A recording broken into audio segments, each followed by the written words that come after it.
Hello class. तो आज start करने वाले हैं डिवीज़न ऑफ जाइगोट सेल्स। तो डिवीज़न ऑफ जाइगोट सेल्स से इसलिए मैं स्टार्ट कर रही हूँ क्योंकि कुछ ऐसे हमारे ओबीजी के टॉपिक्स और डिजीज़ कंडीशन है जिसको बिना बेस क्लियर किए ख़त्म नहीं हो सकते। कुछ इंपॉर्टेंट बेसिक्स जैसे प्लेसेंटा से रिलेटेड और इम्प्लांटेशन कैसे होता है, ये चीज़ें हैं जो ये बहुत बेसिक है, जो बार बार हर एक डिजीज़ कंडीशन में रिपीट होना ही होना है। तो इसलिए आज की जो वीडियो है वो हमारे इम्प्लांटेशन पे है कि फर्टिलाइजेशन के बाद जो इम्प्लांटेशन हो रहा है, डिवीज़न ऑफ जाइगोट हो रहा है, वो कितने डेज पे हो रहा है, कब कब हो रहा है। और इससे बहुत ज़्यादा एमसीक्यू पूछे जाते हैं।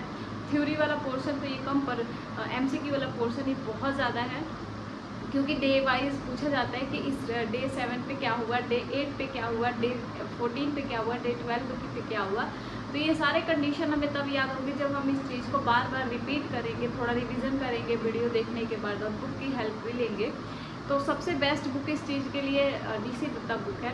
तो उसी का जो हमारा टॉपिक है इम्प्लांटेशन गाइने का, ओबीजी का, उसमें हम डिवीज़न ऑफ जाइगोट पढ़ेंगे। तो यहाँ पे मैंने लिखा है डिवीज़न ऑफ जाइगोट। उससे पहले जान ले कि डिवीज़न ऑफ जाइगोट से पहले फर्टिलाइजेशन होता है।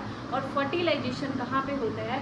फर्टिलाइजेशन ये जो यूट्रस है, यूट्रस के ट्यूबल पार्ट में, जिसको फैलोपियन ट्यूब बोलते हैं, फैलोपियन ट्यूब में हमारे पार्ट आ जाते हैं, फिम्बरी, इंटरस्टेशियल, इस्थमस और आपका एम्प्यूला वाला पार्ट। तो 4 पार्ट आ जाते हैं टोटल, जिसको हम इनफंडिबुलम भी बोलते हैं, फिम्बरी को।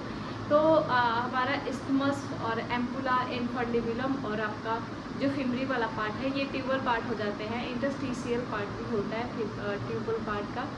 तो हमारा बेसिकली हमें ये समझना है कि फर्टिलाइजेशन फैलोपियन ट्यूब के किस पार्ट में होता है। तो मेन जो फर्टिलाइजेशन है वो फैलोपियन ट्यूब के एम्पुला वाले पार्ट में,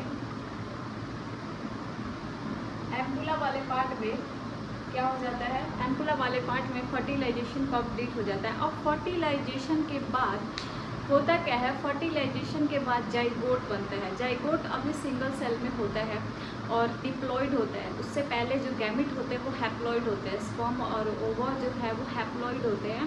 23 क्रोमोसोम्स होते हैं, उनको हैप्लॉइड बोलते हैं। बट जब वो दोनों सेल्स मिलकर फर्टिलाइज कर जाइगोट बनाते हैं तो वो जाइगोट हमारे डिप्लॉइड होते हैं, जिसमें 46 क्रोमोसोम होते हैं। बट ये सिंगल सेल है। तो अब ये सिंगल सेल जो होता है वो टाइम के अकॉर्डिंग डिवाइड करता है। जैसे फर्स्ट डिवीज़न जो है वो 30 आवर्स के अंदर हो जाता है। जाइगोट के जो जाइगोट बना है 30 आवर्स के बाद वो 2 सेल में डिवाइड हो जाता है, 2 सेल में डिवाइड हो जाता है, जिसको हम ब्लास्टोमियर बोलते हैं। एंड ये कब हुआ? आपके फर्टिलाइजेशन के 30 आवर्स के बाद क्या हुआ कि जो जाइगोट है वो 2 सेल में डिवाइड हो गया है। और 2 सेल के डिवाइड जो 2 सेल वाला पोर्शन है, उस स्ट्रक्चर को हम बोल रहे हैं ब्लास्टोमियर। ब्लास्टोमियर जो है वो अब 40 से 50 आवर्स, यानी आपका कितना हो गया 3 डेज, 2 डेज पे 2 डेज पे क्या हुआ कि ये 4 सेल्स में डिवाइड हो जाते हैं। फिर 4 सेल्स जो है आगे जाके 8 सेल में 3rd डे पे। एंड 4th डे पे क्या होता है कि मैरुला बन जाता है, मैरुला बोल रही हूँ, मोरुला बन जाता है। ये जो स्ट्रक्चर आपको दिख रहा है ये मोरुला का स्ट्रक्चर है। 16 सेल जब बन जाते हैं, 16 सेल जब डिवाइड हो जाते हैं जाइगोट के, तो उस स्ट्रक्चर को हम मोरुला बोलते हैं। और मोरुला जो है, ये मोरुला के ऊपर एक लेयर आपको दिख रही है, इस लेयर को जोना पेलुसिडा बोलते हैं, जो कि फर्टिलाइजेशन के बाद बनता है। Zona pellucida layer, zona pellucida layer किस डे पे बन रहा है हमारे, सॉरी, मोरुला किस डे पे बन रहा है? डे 4 पे मोरुला बन जा रहा है। ठीक है। तो जो जाइगोट का फर्टिलाइजेशन के बाद बेसिक चीज़ यहीं से स्टार्ट होता है, उसके बाद ही आपको इम्प्लांटेशन और प्लेसेंटा समझ में आएगा। ठीक है। तो इम्प्लांटेशन हम पढ़ेंगे, पर उससे पहले डिवीज़न ऑफ जाइगोट का पढ़ लेते हैं। डिवीज़न ऑफ जाइगोट का क्या है कि जाइगोट एक सिंगल सेल है जो नेक्स्ट डे फर्टिलाइजेशन के 30 आवर्स के बाद वो 2 सेल में डिवाइड हो जाता है। एंड 2 सेल से फिर 4 सेल, 4 सेल से 8 सेल, एंड 8 सेल से फिर 16 सेल। 2 सेल वाले स्ट्रक्चर को ब्लास्टोमियर बोलते हैं एंड 16 सेल वाले स्ट्रक्चर को मोरुला बोलते हैं। मोरुला के ऊपर एक लेयर होती है, एक आउटर मोस्ट लेयर है, जिसको हम जोना पेलुसिडा बोलते हैं। तो जोना पेलुसिडा लेयर मैंने इसलिए बताया कि यही जोना पेलुसिडा लेयर आगे चल के डे 5 पे क्या होगी, डे 5 पे यही जोना पेलुसिडा लेयर जो होगी ब्रेक होगी, और जब ये ब्रेक होगी तभी जाके आपका ट्रोफोब्लास्ट और इनर सेल मास बनता है। तो ट्रोफोब्लास्ट और इनर सेल मास जो आपका है वो डे 6 पे बनता है। डे 5 पे क्या हो रहा है कि जोना पेलुसिडा लेयर ब्रेक होगी, और ब्रेक होने के बाद उसको बोलते हैं जोना हैचिंग।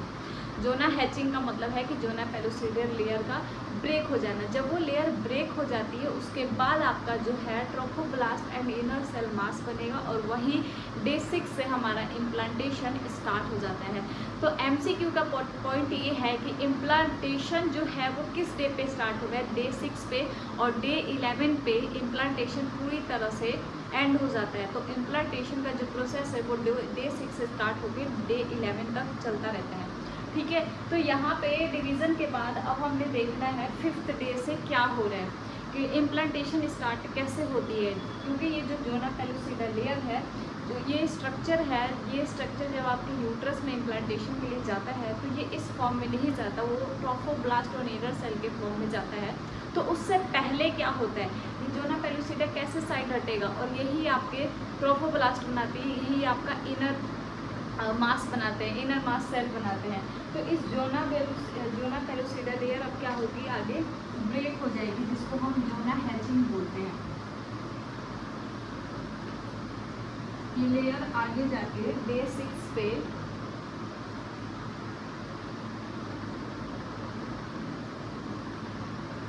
डे 5 पे क्या हो रहा है, जोना हैचिंग। थ्योरी तो आपको बुक में ही मिल जाएगी, हर जगह आपको थ्योरी वाला पार्ट मिल जाएगा, सब्जेक्टिव पार्ट मिल जाएगा, बट अगर समझना है तो step wise step easy way में समझते जाएंगे, और इससे क्या होगा कि हमारा क्लियर भी होगा। तो डे 5 पे जोना हैचिंग होगा। जोना हैचिंग का मतलब क्या है कि जोना पेलुसिडा लेयर का ब्रेक होना। जैसे ये लेयर ब्रेक होगी डे 6 पे स्टार्ट होगा, डे 6 पे इम्प्लांटेशन स्टार्ट होगा। इम्प्लांटेशन स्टार्ट होने से पहले मैं बता दूं कि जब जैसे ये ब्रेक होता है तो ब्रेक होने के बाद कुछ ऐसा स्ट्रक्चर बनता है, और इसी स्ट्रक्चर को हम बोलते हैं ट्रोफोब्लास्ट। इसी स्ट्रक्चर को हम ट्रोफोब्लास्ट बोलते हैं। ये है हमारा ट्रोफोब्लास्ट, और अंदर कुछ सेल्स इकट्ठे हो जाते हैं जिसको हम इनर सेल मास बोलते हैं।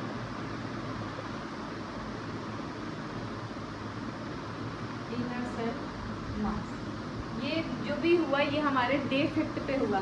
डे 6 पे क्या होगा, डे 6 पे इम्प्लांटेशन स्टार्ट होगा, यानी ये जो स्ट्रक्चर आपका बना हुआ है trophoblast and inner cell mass, यही इनर सेल मास और यही ट्रोफोब्लास्ट जा करके आगे आपके amniotic cavity, foetal part of placenta, maternal part of placenta जो है वो तो डेसिडुआ से बनता है। तो यही कुछ पोर्शन, यही ट्रोफोब्लास्ट इनर सेल मास है जिससे सारा आगे जाके स्ट्रक्चर बनने वाला है। जितना भी हम पढ़ेंगे कोरियोनिक फ्रोंडोसम, डेसिडुआ बेसिलिस, उसके अलावा आपका एमनियोटिक कोरियोन, ये सारा चीज़ जो देखने वाले हैं वो हम ट्रोफोब्लास्ट और इनर सेल मास से देखने वाले हैं। तो उससे पहले जो डिवीज़न है उसको क्लियर करना बहुत ज़्यादा ज़रूरी है, उसके बाद ही डाउट क्लियर होता है। तो डे 1 पे फर्टिलाइजेशन, जो फर्टिलाइजेशन जब स्टार्ट हुआ तो उसके ठीक 30 आवर्स के बाद वो सेल 2 पार्ट में डिवाइड हुए, जिसको हम ब्लास्टोसेल बोल रहे थे। उसके बाद 4 सेल, फिर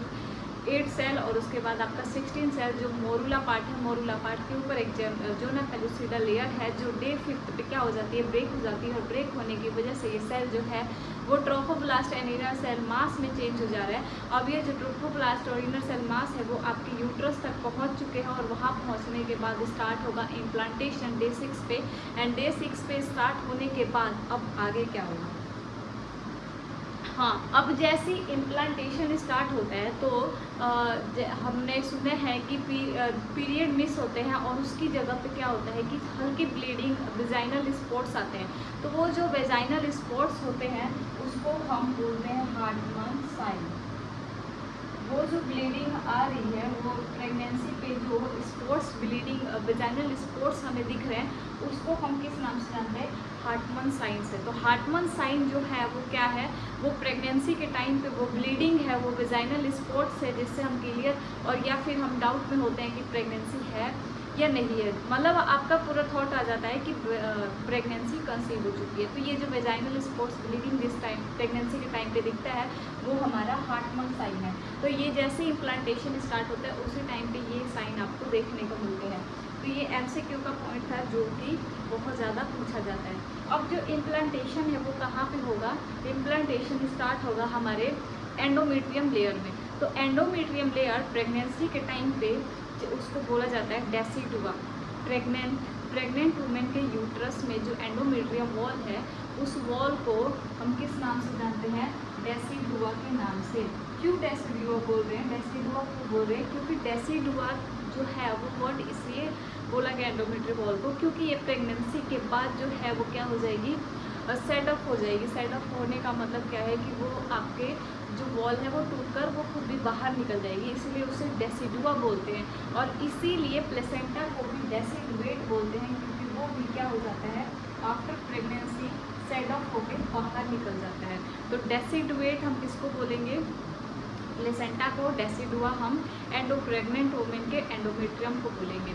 और हार्टमन साइन क्या था हमारा? वेजाइनल स्पॉट्स है, ब्लीडिंग है, जो कि हमें प्रेगनेंसी के टाइम पे दिखता है।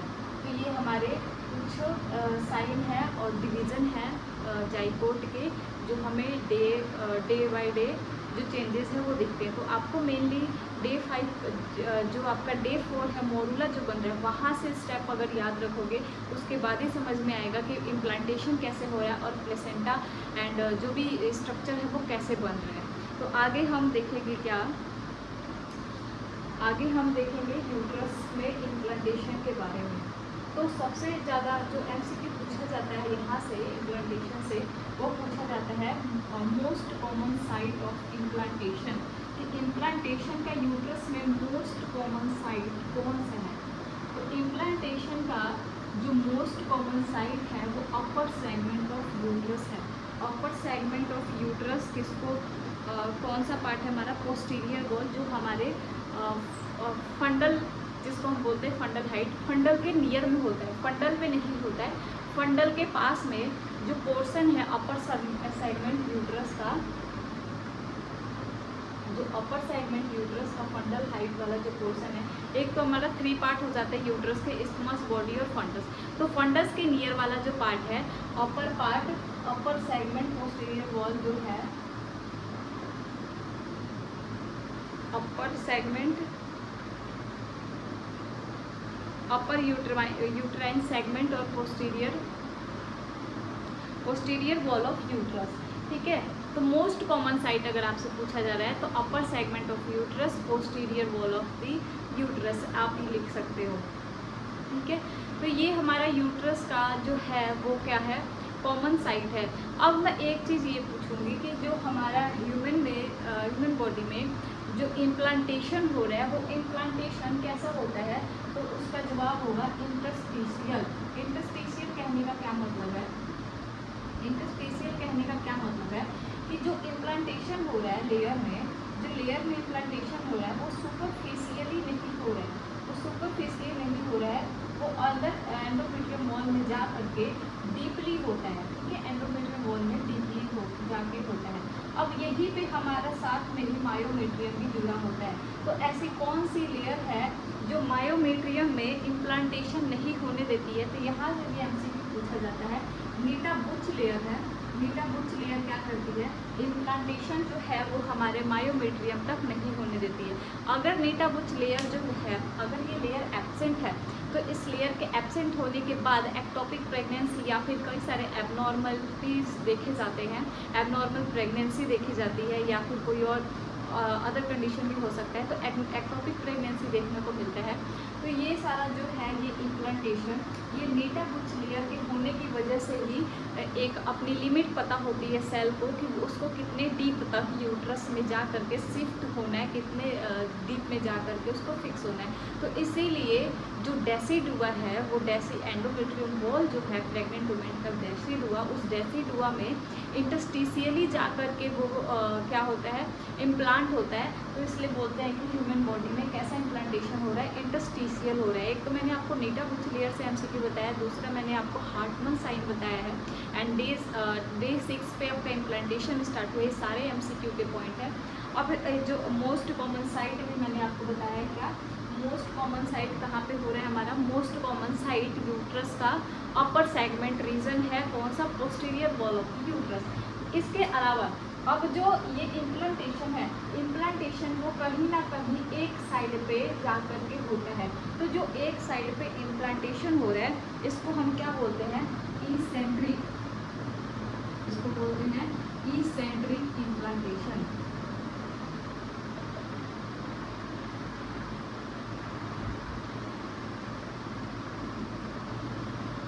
इसेंट्रिक इम्प्लांटेशन, जो इम्प्लांटेशन हो रहा है वो कहीं ना कहीं एक साइड हो रहा है यूट्रस के एक। तो जो इम्प्लांटेशन है मैंने आपको बताया कि यूट्रस के एक ही साइड पे हो रही है, एक साइड पे होने की वजह से इसको हम बोलते हैं इसेंट्रिक इम्प्लांटेशन। अब इसेंट्रिक इम्प्लांटेशन जब एक साइड पे हो रहा है तो इन्लार्जमेंट भी एसिमेट्रिकल देखी जाती है। जो यूट्रस की इन्लार्जमेंट है वो एसिमेट्रिकल इन्लार्जमेंट होती है, और इस एसिमेट्रिकल इन्लार्जमेंट को हम बोलते हैं पिस्कासिक साइन। इस जो एक साइड पे इन्लार्जमेंट हो रहा है यूट्रस का, इसको हम बोलते हैं पिस्कासिक साइन। तो अभी तक पहले हमने हार्टमन साइन पढ़ा था, और ये सेकंड आपका है पिस्कासिक साइन। तो पिस्कासिक साइन किसको बोलते हैं, asymmetrical enlargement of the uterus. और एसिमेट्रिकल क्यों इन्लार्जमेंट हो रहा है, बिकॉज ऑफ दिस, बिकॉज की जो इम्प्लांटेशन हुआ है वो आपके यूट्रस के किसी एक साइड पे हुआ है, इसीलिए हम बोलते हैं इसको एसेंट्रिक इम्प्लांटेशन। और सेकंड आपका asymmetrical enlargement is called Piskacek sign. अब जो आपका जो डेसिडुआ है, डेसिडुआ जो रिएक्शन हो रहा है, रिएक्शन क्या हो रहा है कि decidua after 9 month set of हो जा रहा है। तो ये डेसिडुआ रिएक्शन के लिए कौन सा प्रोजेस्टेरोन हार्मोन जो है वो इम्पोर्टेंट है। डेसिडुअल रिएक्शन के लिए कौन सा हार्मोन रिस्पॉन्सिबल है, तो प्रोजेस्टेरोन हार्मोन। वैसे तो कई सारे हार्मोन आते हैं, बट एमसीक्यू के व्यू पे पूछा जाए तो सबसे ज़्यादा प्रोजेस्टेरोन हार्मोन होता है, जो डेसिडुआ एंडोमेट्रियम वॉल के हमने वैसे भी जो जब हम नॉर्मल फर्टिलाइजेशन पढ़ते हैं, या फिर आप जब ओवरीज के बारे में पढ़ते हो तो हम पढ़ते हैं एस्ट्रोजन हार्मोन और आपका प्रोजेस्टेरोन हार्मोन। तो एस्ट्रोजन हार्मोन के बारे में हम ये पढ़ते हैं कि वो ओव्यूलेशन के लिए ज़्यादा रिस्पॉन्सिबल होता है। जो एलएच हार्मोन है, एलएच हार्मोन हेल्प करता है एस्ट्रोजन का, और उसके बाद ओव्यूलेशन होता है। ओव्यूलेशन के बाद जो रिस्पॉन्सिबिलिटी हो जाती है वो प्रोजेस्टेरोन की कहीं ना कहीं हो जाती है, जो क्या करता है, एक यूट्रस को ऐसी कैपेसिटी देता है कि वो बच्चे को होल्ड कर सके यूट्रस में, ठीक है। तो इसीलिए ये जो एंडोमेट्रियम जो डेसिडुअल रिएक्शन हो रहा है इसके लिए कौन रिस्पॉन्सिबल है, प्रोजेस्टेरोन हार्मोन। कौन रिस्पॉन्सिबल है, प्रोजेस्टेरोन हार्मोन। तो ये एमसीक्यू पूछे जाने वाली क्वेश्चन है। Piskacek sign, asymmetrical enlargement is called Piskacek sign, eccentric implantation, eccentric implantation why, because जो आपका जो इम्प्लांटेशन है वो यूट्रस के वन साइड में हो रहा है, इसीलिए क्या बोल रहे हैं, इसेंट्रिक इम्प्लांटेशन। उसके पहले आपका हार्टमन साइन, जो कि वेजाइनल स्पॉट्स देखे जाते हैं। तो मेनली हम वेजाइनल स्पॉट्स के नाम से जानते हैं, बट जब ओबीजी आपने पढ़ लिया तो उसको हार्टमन साइन के नाम से बोलना है। ये जो इन्लार्जमेंट हो रही है पिस्कासिक साइन के नाम से जानता है। यूट्रस को हम जो एंडोमेट्रियम वॉल है वो हमारा डेसिडुआ है। अब डेसिडुआ क्या हो रहा है, डेसिडुअल रिएक्शन हो रहा है, किसकी वजह से हो रहा है, प्रोजेस्टेरोन हार्मोन की वजह से हो रहा है। उससे पहले जो आपने ट्रोफोब्लास्ट इनर सेल मास पढ़ा है, वो इनर सेल मास ट्रोफोब्लास्ट किससे बनकर आए हैं, मोरूला से। मोरूला में ऐसा क्या था कि इनको बनने से रोक रहा था, जोना पेलुसिडा। जोना पेलुसिडा की हैचिंग हुई 5th डे पे, उसके बाद आपका ये स्ट्रक्चर बना ट्रोफोब्लास्ट और इनर सेल मास का, और 6th डे पे क्या हुआ, इम्प्लांटेशन स्टार्ट हो गया। इम्प्लांटेशन के बाद वेजाइनल स्पॉट्स हुए, फिर जो एक साइड में आकर के इम्प्लांटेशन हो गया, फिर एनलार्जमेंट हुआ, और अब हम देखेंगे डेसिडुआ के बारे में। तो डेसिडुआ की बेसिकली 3 लेयर्स बनती हैं। वो 3 लेयर्स कौन कौन से हैं आपके, डेसिडुआ जो है वो 3 लेयर्स बनाता है, डेसिडुआ पेरिटाइलिस, डेसिडुआ कैप्सुलरिस और डेसिडुआ बेसिलिस। तो डेसिडुआ बेसिलिस का वैसे तो आप लोगों ने पढ़ा होगा कि डेसिडुआ बेसिलिस जो क्या होता है, वो मैटरनल सरफेस बनाता है प्लेसेंटा का, मेटरनल साइड का जो प्लेसेंटा का मेटरनल साइड होता है वो डेसिडुआ बेसिलिस से बनता है। बट 3 पार्ट्स का जो है नाम वगैरह पता होना चाहिए कि कौन कौन से पार्ट्स होते हैं।